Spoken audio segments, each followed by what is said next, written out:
ताला व बुजुर्गतरीन फर्ज एहसान अल्लाह ताला। इन एहसान परवरदिगार इन एहसान तगाजा में कनद के मुसलमानान शुक्र खुदा रा बिजा बिया व अज बालातरीन शुक्र अल्लाह ताला याद अल्लाह ताला के अल्लाह ताला ना मुसलमानान आहले ईमान कसरत जिक्र कुरान व याद कुरान व लिहाजा इंजा अल्लाह ताला हमें मसला जिक्र करता वल्लज़ीना आमनू उज़्कुरुल्लाह ज़िक्रन कसीरा। ऐ मोमिनीन शुमा अल्लाह याद कोने बेकसरत याद कोने ज़ियाद अल्लाह रा जिक्र कोने। इन यकी अज़बालातरीन मवारद शुक्र व हमें इंसानियत व बशरियत अल्लाह ताला बेदेकार व बेदेकारी अहले ईमान अल्लाह ताला खैर ज़ियादे हमें की दौलत ईमान इनायत कर दे, हमें के अल्लाह हिदायत दा दे, रहनुमाई कर दे, राहे दुरुस्त जलवा गुज़श्ता व बंदे मुक़र्रब व मकबूल असरा पर सोए माँ फरिश्ता दे, हमें अनबिया रा फरिश्ता दे। लिहाजा इन शुक्र इन नियामत हा बे इन हस के माँ दस्तूरात खुदा रा बिजा बिया वरी व बंदगी खुदा रा दुरुस्त सही अंजाम बेदी व बेकसरत अल्लाह ताला रा याद कोनी व जिक्र कोनी।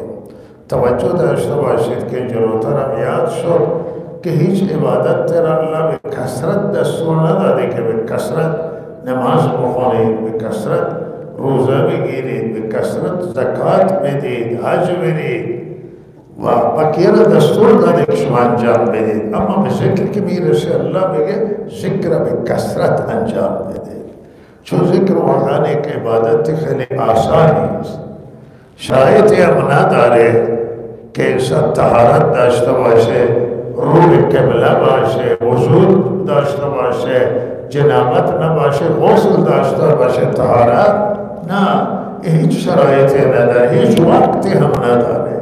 हर आन व हर वक्त मीशे अल्लाह ताला रा ज़िक्र कर अजय के सब बज़ुबान नबी तुआरे ज़िक्र कोरे मिसले एक किनारे आप मेरे तस्वी मेरे बरे हाजत मुझे बज़ुबान नबी से ज़िक्र दर हमाम बज़ुबान ज़िक्र ना कोरे वले बदिल भी तुआरे ज़िक्र कोरे। तवज्जो इल्लाह बेशे बिकाराय खैर फिक कोने राहाय नीक फिक कोने अभी ज़िक्र अल्लाह ताला लिहाजा महदूदियत ज़िक्र न दारे व ज़िक्र अल्लाह आसान कर दे, हम सवाब ज़्यादे अजर सब ज़्यादे व अल्लाह ताला इन आसान कर दे ज़िक्र बराए माँ के हर वक्त मीतवाने ज़िक्र अल्लाह ताला रा अंजाम दे। ये हदीस तरबत फजीलत ज़िक्र इमाम अहमद बिन हम्बल रहमहुल्लाह रिवायत मुस्नद अहमद के आन हज़रत फरमूदा कि शुमार खबर में दा बेक अमाल के अज हवा चीज़ बराए तो इन सवाबश में बेशतरे हत्ता फरमूदा अज मसलन माल खर्च कोरी दर रहे सरवत तो न बेदी दर अल्लाह ताला सदका बेदी आज जिहाद दर रहे खुदा को वाह दर रहे जिहाद गर्दन दुश्मन बेजनीद गर्दन शुमा ज़दा बेशे वाह इन हनु सवाबश बेशतरे व नज़द अल्लाह फाक्तरे व फरमूदा दायरा शुदा सहाबा करदा चावले न बयान बेकुने जाद बेशतर अज हमा चीज़ बेशतर अज खर्च करदा दर रहे अल्लाह इन खर्च करदा व यकी जिहाद इन खैर सवाब ज़्यादा यकी कुर्बानी है माली हसे के कुर्बानी है जान है वाह फरमूद की इस ज़िक्र अल्लाह ताला है ज़िक्र अल्लाह दे न माल में खा वाह न जान मसरत में वाह لحظه ذکر خیلی مهمه و حیاتی است. و روایت دیگری هم هست که صحابی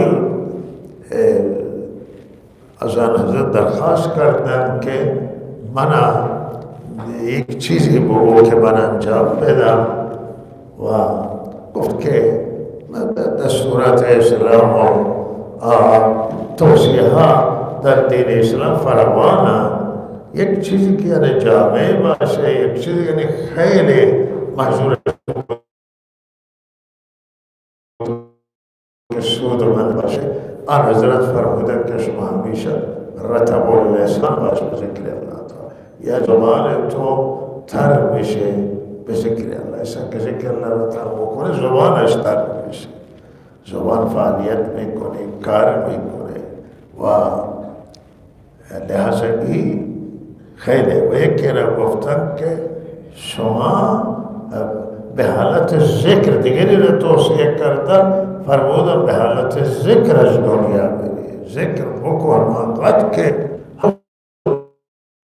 رتب اللسانی از دنیا بری تا آخری لحظه ذکر الله تعالی انجام بری. و لحظه ذکر فضیلت فراوانی داره و از بعضی از خود همین در قرآن الان میآید چیزی که بعد فرموده که شما خدا را به کثرت یاد کنید و سبحوه بکرة و اصیلا و تسبیح بگید الله تعالی را و پاکی الله تعالی را بیان بکنید و صبح و شام هم صبح ذکر الله و تسبیح الله و هم شام.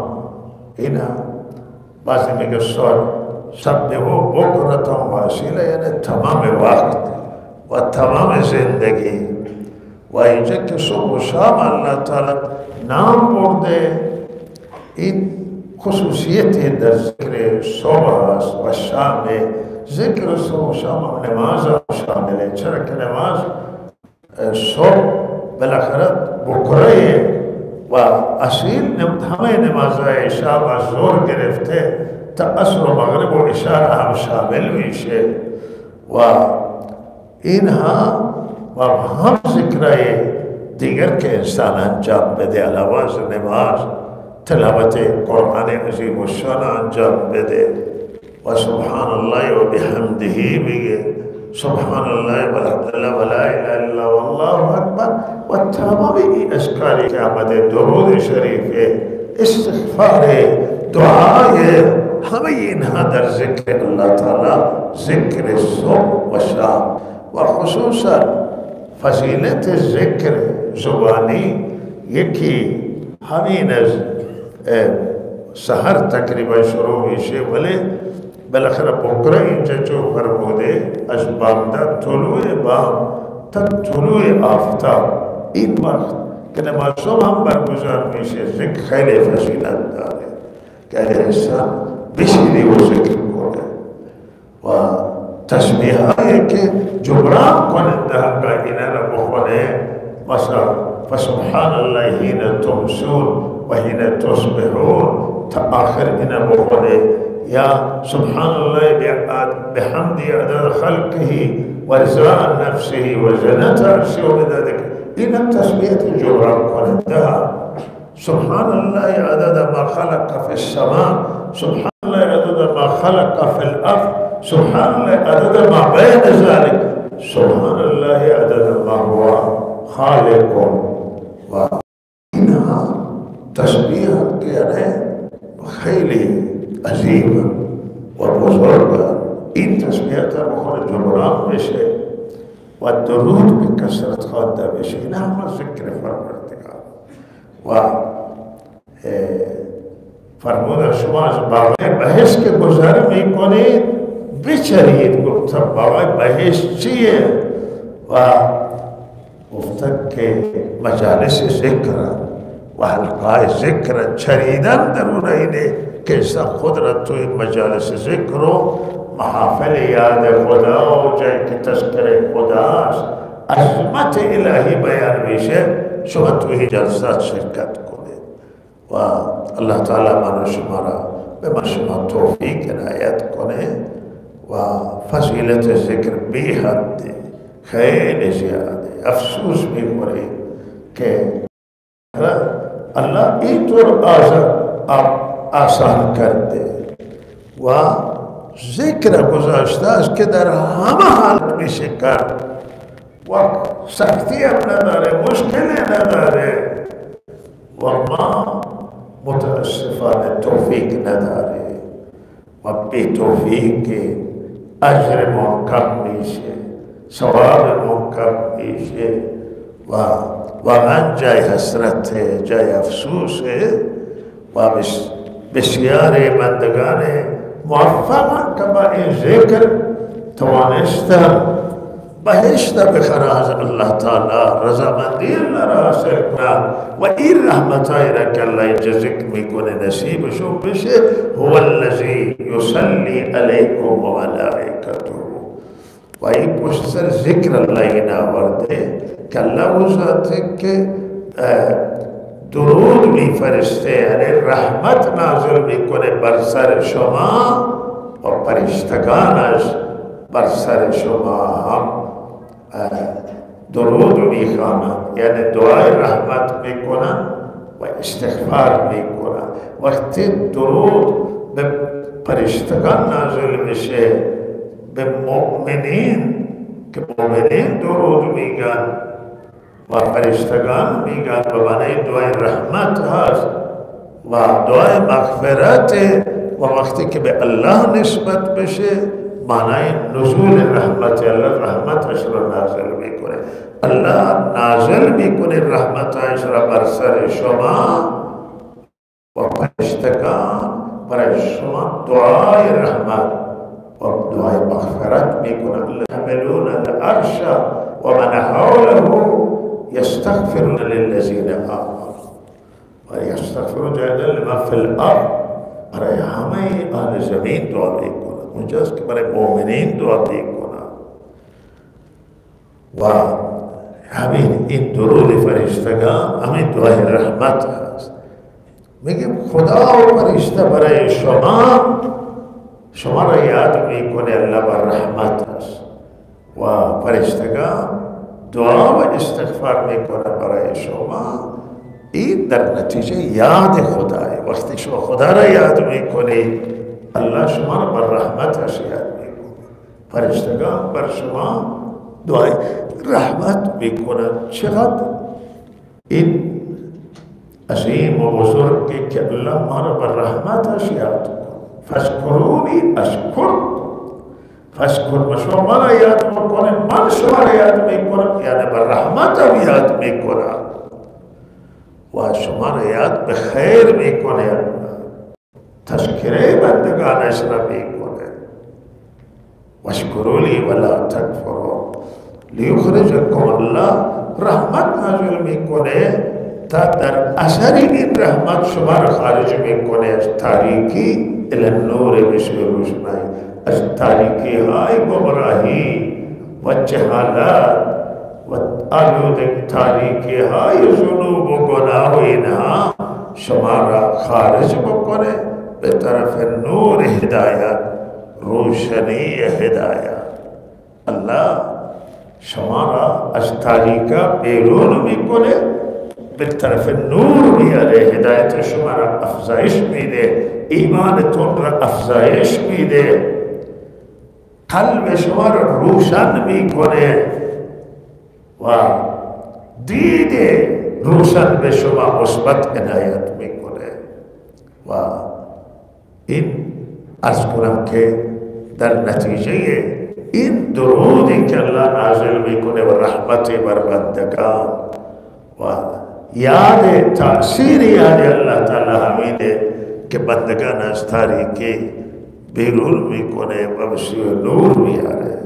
و کان بالمؤمنین رحیما، چقدر جمله زیبایه که الله به مؤمنین مهربان، الله به مؤمنین مهربان. سلام از جانب الله برای اونها. روز ملاقات با الله هست، اونجا هم سلام و بعضی می فرمایند که اعتماد سجای سلام باشه، هم در وقت موت هم در وقتی که به صحرای محشر میآید و دیگر وقتی که به بهشت وارد میشه.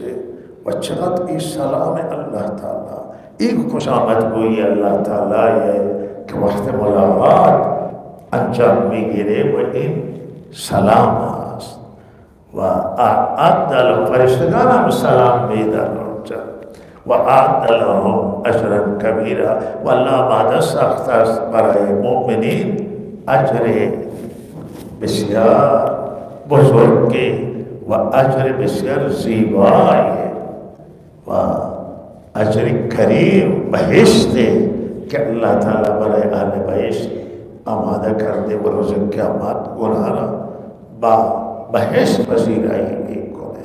بهترین پاداش، بهترین اجر. این در رابطه با مؤمنین بود و این آیه در رابطه با حضرت رسول صلی الله علیه و سلم است.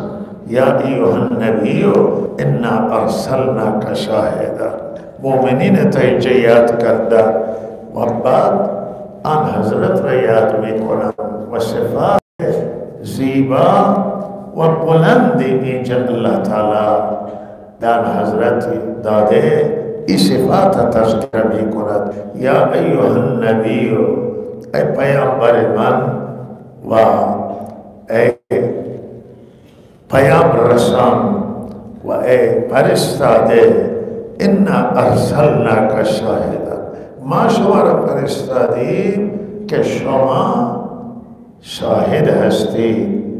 این صفت شهادت را الله تعالی به حضرت رسول صلی الله علیه وسلم عنایت کرده. شاهد آن حضرت روز قیامت بر امت شهادت میده که چه کسانی ایمان آورده و چه کسانی من قبول نکرده و ایمان نیاورده. بر امت خود روز قیامت آن حضرت شهادت میده. و حدیثی هست که فرمودند که روز قیامت من همون چیزی که از عیسی گفتن و فرمودم من میگم که تا من او زمانی که در میان اونها بودم من دیدم که اینا چه کردم، بعد از من شما بهتر میدانید که اینا چه عمل انجام داد. و یک روایت دیگری هم آمده که روز قیامت وقت حضرت نوح را امت حضرت نوح انکار میکنن که حضرت نوح میگه من نبوت رسوندم و قوم حضرت نوح میگه شاهد بیاره. حضرت نوح از کجا ثابت میکنه که به محق رسونده؟ ایشان با عنوان شاهد حضرت رسول مطرح میکنه و امت آن حضرت. لہذا حضرت رسول هم شهادت میده که حضرت نوح حق بیان کرده، امت محمد صلی اللہ علیہ وسلم شهادت میده. اونها جر میکنن که امت آن حضرت که نبوده، حالا حضرت که پیامبر صاحب وحیان و تو روایت آمده که میگه این امت از کجا اطلاع داره نبوده دینا بعد از محمد شهادت میده. اونها میگه به ما حضرت رسول صلی اللہ علیہ وسلم فرموده. و لہذا که حضرت نوح به امتش حق را رسونده. لذا این روایت هم بررسی بیشتر بشه و متنش هم ذکر بشه. لہذا آن حضرت شاهد معلوم میشه که حضرت را انبیاء دیگه وقتی امتایش رو انکار میکنن شاهد میگیرن و امت حبیب را هم شاهد میگیرن. یہ دیست چنان مفهوم میشه. و مبشرا و ما شما را فرستادیم و آن حضرت شاهد واسطه بر احکام الهی و احکام پروردگار را که از جانب الله تعالی نازل شدند و به امت تعبیر میده. شهادت آن حضرت کافی و بیان آن حضرت و بهرحال شاهد احکام الهیه و دستورات پروردگار و مبشرا و آن حضرت صلی الله علیه وسلم بشارت دهنده هستند خوشخبری میدن فرمانبردار و مطیعین را و نذیرا و آن حضرت صلی الله علیه وسلم ترساننده. صفت دیگر صفت سوم آن حضرت هم بشیرا مبشرا هم نذیر میترسونند کسانی را که نافرمانی الله را انجام بده، از عذاب الله، از قهر الله، از مؤاخذه الله. و مبشرا خوشخبری بهشت و رحمت کسانی که اطاعت میکنند. و داعیا الی الله و آن حضرت سلام داعی هستند به سوی الله که دعوت میدن به سوی پروردگار به اذنه، به اذن الله، به حکم الله دعوت میدن به سوی الله تعالی. و سراج منیرا و آن حضرت چراغ روشن.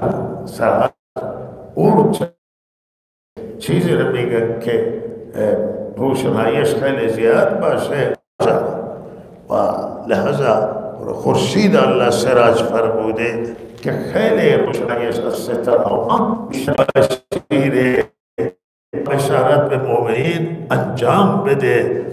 من الله فضلا کبیر که فضیلت بزرگی است، شرف فضل بزرگ الله تعالی، فضل و رحمت بزرگ الله تعالی برای مؤمنین آماده کرده. این خوشخبریه، این فضل بزرگه که الله تعالی برای مؤمنین در نظر داره. بهشت و تمام اون نعمتایی که در آخرت الله میده، سعادت دنیا و آخرت همه از جانب الله تعالی، همه فضل الله تعالی. این شرف و کرامت و احترام و حرمتی که الله تعالی میدهد خصوصا در روز قیامت، این همه فضل عظیم و بزرگ الله تعالی هستند. خوشخبری میده که این صاحب شرف بزرگان، صاحب فضل بزرگان. ولا تطع الکافرین والمنافقین. ای رسول صلی الله علیه وسلم اطاعت نکن از کفار و منافقین. این سوره به همین آغاز شده بود. اینجا برگشته به اول سوره که فرمودن یا ایها النبی اتق الله ولا تطع الکافرین والمنافقین. کفار و منافقین اطاعت نکن. اینجا میفرماید مجدد تکرار میکنند به همون مطلب آغاز را که ولا تطع الکافرین والمنافقین. از کفار منافقین فرمان نبر و از اونا اطاعت نکن و دستور خدا را ولا تطع الکافرین والمنافقین. اونجا فرمودن که تو خدا را اطاعت کن و فرمان از الله تعالی ببر. کفار و مشرکین و منافقین اطاعت نکن. بله ولا تطع الکافرین ان الله بله واتبع ما یوحی. اونجا فرمود که تابعداری کن وحی را و دستورات الهی را. و دعاهم کفار شما را میخوان بلرزونن، منافقین میخوان شما را از راه خدا دور کنن. این بندگان هوسن، این بندگان نفس و شیطانن.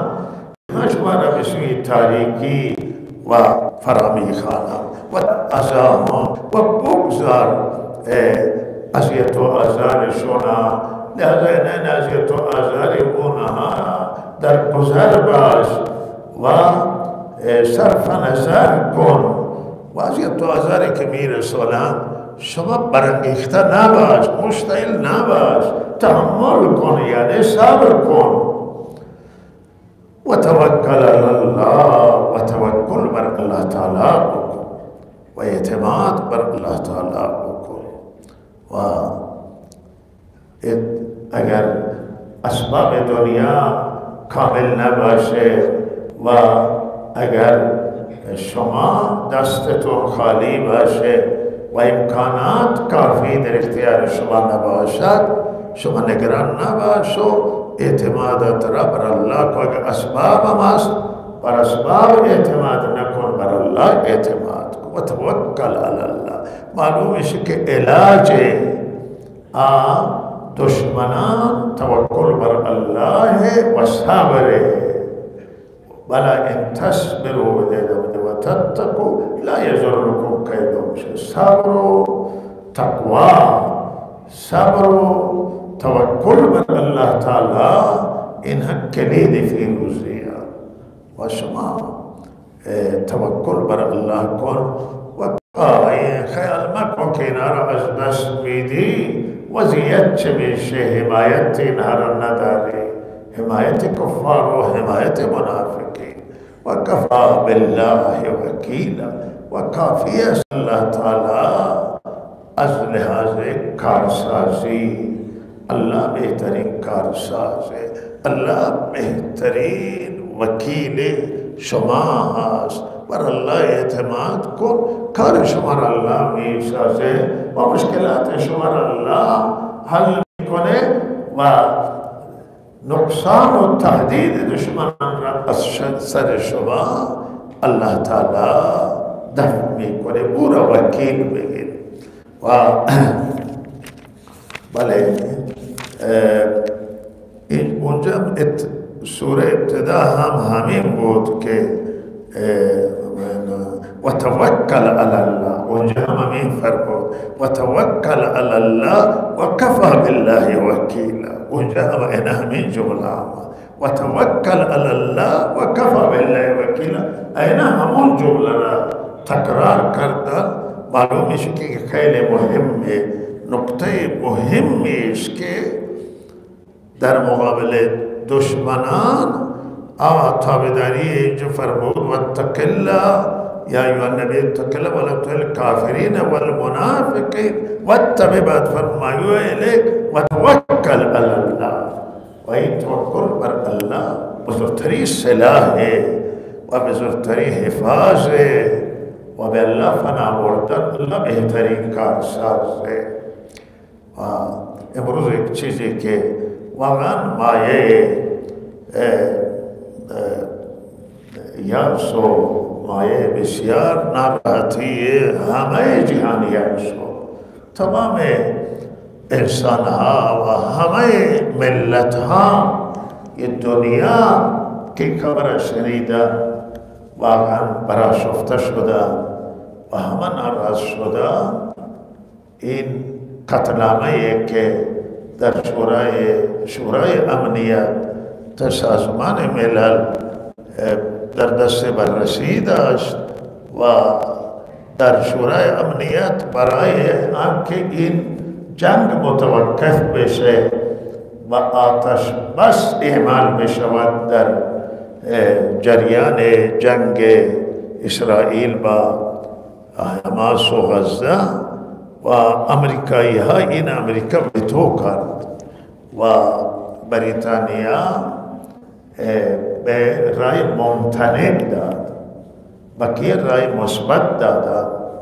و این واقعا خیلی جای افسوسه، خیلی جای تعجبه که الان این جنگ در واقع با زنان و کودکان و نه با چریکای حماس و شبه نظامیان حماس بالاخره ارتش نیستن، اونا چریکن و بالاخره اونها ممکنه خود را یا بجنگن، خود را مخفی میکنن. ولی این مردم که زیر بمباران قرار دارن، مردم بیگناهان، مردم بیدفاع، زنان، سرخوردگان، اطفال که حالا این تلفات به مرز تقریبا 20,000 نفر رسیده است. خیلی چیز بزرگی، جمعیت بزرگی. اینا کشته شدگان بیشتر، مجروحین بیشتر و شب و روز بر سر اینها بم میباره. منطقه کوچکی است و صد هواپیما به یک بار بر سر اینها بمباری میکنند و میگردند و در محاصره ارتش اسرائیل مدرن‌ترین سلاح‌های دنیا اینجا در سر اینها منفجر میشود. خانه‌هایشون ویران، شهرشون ویران. جنگی نیست این جنگ، این تعریف جنگ اینجا صادق نمیاد که جنگ اسرائیل با حماس اصلا اشتباهی ہے، بلکہ جنگ اسرائیل با مردم بی دفاع غزه غزه هم که جنگ همون دو طرف باشه و این جنگ نیست، در این تخریب و ویران کردن و کشتن یک طرفه مردم بی دفاع است، مردمی که از خود دفاع ندارن، مردمی که چه میتوانن بکنن از هوا و زمین و نه با زمین میتوانن بجنگن، نه با هوا امکانات ندارن و این مردم قتل عام میشوند و واقعا دلخراش هر کسی که حالا ایمان داشته باشه ولی انسانیت باشه، این کاری که انجام میگیره در غزه کار ضد انسانیت. هر انسان عاطفه داره، انسانیت داره، اما انسانیت شما درسته میگه ما 1000 نفر 1400 از ما کشته شده، پس وقت همه بیگناه را میخواید بکشید. شما صبر کنید، شما برید دنبال همون کسی که شما را کشته با اونا بجنگید، ولی شما با زنان چرا زنان میکشید، بچه ها را میکشید و مردم قتل عام میکنید. و این ترحم انسانی کجای؟ انسانیت کجایه؟ و واقعا جای افسوس، جای تعجب که امریکا این قتل عام را وتو میکنه و غیر منصفانه هست و این وتو ضد حقوق بشره. اینا بشر، اینا انسان و چرا اینا اینطور کشته 2 میلیون نفرشو میخواه آواره بکنه و این بیگناه دینا نقش تو این مسائل جریانی که برای یهودی پیش آمده نه هست. این تعداد چریک و تعداد کسانی بوده که چیزی کردن، شما اونا را تغییر کنید، صبر کنید و شما میگید باید ما بزنیم غزه را تمام بکنه، چرا که اینجا این شبه نظامی وجود داره و این کدوم عقل به شما اجازه را میده، کدوم منطق و بهرحال ما این وتوی امریکایی ها را محکوم میکنه به شدت و به ما میگیم که امریکایی ها اگر قدرت الله داده، نعمت به اونها داده، امکانات داده، نباید از خدا بترسن که اون خدایی که داده امکانات هم میگیره. خدا بالا سر است. این هم خودشون میگه که ما مسیحی هستیم، این اهل کتاب و یهودی ها خدایی دارن، چرا این خدا را در نظر نمیگیرن؟ کدوم قوانین بشری، کدوم وحی آسمانی این را اجازه را در داده که این کار بکنن؟ بلکه بیرحمیه. اینا اگر یهودی بودن، همین اهل غزه و مسلمان ها اینا را میکشن، ما محکومش میکردیم، حق نداشته یهودی را کسی طور بکشه، زنان یهودی، بچه های یهودی، بی دفاع را کسی بکشه یهودی باشه و خدا را ازت قبول داشته نباشه. کسی نمیتونه اینطور مردم در نظر آینده سیاسیشون را، آینده اونا را تاریک خواهد کرد، به اون منافع نمیرسد. اون چیزی که برای انتخابات در نظر دارند اینا را این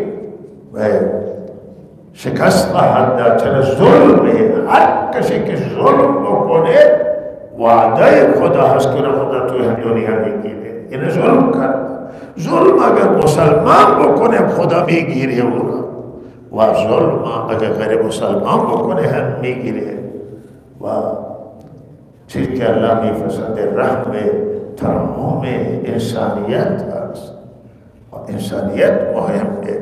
الله تعالی این جنگ ویرانگر و نابود کننده و تباه کننده را الله تعالی متوقف کنه و الله یک رای حل اساسی که مشکلات همه را حل کنه الله تعالی برای مردم اون سامان اونجا الله تعالی بیاره که بالاخره این از اختلافات دینی نجات حاصل کنند. و صلی الله علی سیدنا محمد. مناسب بود که جهانیان جنگ متوقف می کردن و برای حل اساسی و برای حل منطقی این مشکل می کردن، مشکل طرفین حل می کردن، خدا پسندانه و هم مردم دنیا راضی می شدند و این کسانی که دستشون کار الله تعالی گذاشته برای اونها رضایت مردم حاصل می شد، خوشنودی پروردگار حاصل می شد، دنیایشون خوب بود و آخرت اعتقاد ندارد که هیچی، ولی آخرت اعتقادی داشته باشه کسی به نفع خواهد بود. و صلی الله علی سیدنا محمد. الحمد لله رب العالمين والعاقبة للمتقين والصلاة والسلام على رسوله خير خلقه محمد وصحبه أجمعين. يا رب يا رب يا رب همه جهان تو نظارت کنی و تمام انجام میگیره و تو این مسائل دقیق میگیری یا الله، به دقت نظر میکنی و حکیمی و دانشمندی یا الله. یا رب از تو درخواست داری که یا الله بین حق و باطل یا الله فیصله بفرما و قضاوت بفرما. یا الله دست ظالمین که دستشون به سوی یا الله بندگان تو، یا الله به دست انسانها درازه و بیرحمان انسانها درازه و بیرحمان ویران میکنن خانه هایشون را در غزه، بیرحمانه میکشند یا الله و ترحم ندارد. دست اینها را تو میگیر یا الله، اهل غزه غیر از تو کسی را ندارد و یا الله هیچ کسی با احساس توانایی نمیکنه که در مقابل و ظالمان در بیاید. و یا الله اگر توانایی دارد باشه یا الله از تواناییش استفاده نمی کنند و آنهایی که ندارد یا الله چه میتوانم بکنه پروردگارا. یا الله تو اله دست این ظالمین بگیر و شر این صهیونیستان یا الله این بچه ها این فریاد مادران، فریاد بچه های یتیم، فریاد پدرانی که همه چیز از دست داد، فریاد یا الله این خانواده هایی که اکثری امید نیست، امید که مردم به شورای امنیت بردن دیگه کسی که دستی ظالمان رو بگیره خود رحم یکانه دست تو میرسه یا الله این رحم و عاطفه دارد.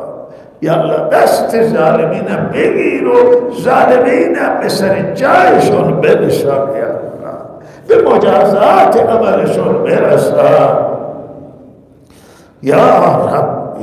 این سیاست مدارانه که به خاطر آینده سیاسی سوی مردم قربانی میکنند و لطفار میکنند یا الله اونها را ناکام میگردند و شکستگان سیاسی قرار بده اله العالمین. یا رب دست همه کسانی که ظلم میکنند، ظالمین که ظلم میکنند همه جا یا الله آه مظلوم را بشنو، فریاد مظلوم یا الله قریبی، الله تو سمیع، تو مجیبی، الله تو مهربانی یا الله رسیدگی فرما یا ظالمین روزگارا یا الله سر جایشون بشار و مظلوم حمایت کن. کسی که حقش ضایع شده یا الله به kasih ke ya Allah restu ya Allah bifana Allah beburasi akmat hamaye mahara bkhair farma बेहतरीन राहत तराबर शुहदाए गाज़ा वहाँ शुहदाए दुनिया और मज़लूमान दुनिया गाज़ा में फरमा वया अल्लाह हमारे बंदगान हिदायत अतरा मरहबा माँ में फरमा व खात्मे हमें महारत खैर बिगड़ता रब्बना तक़ब्बल लना तुम अलैहि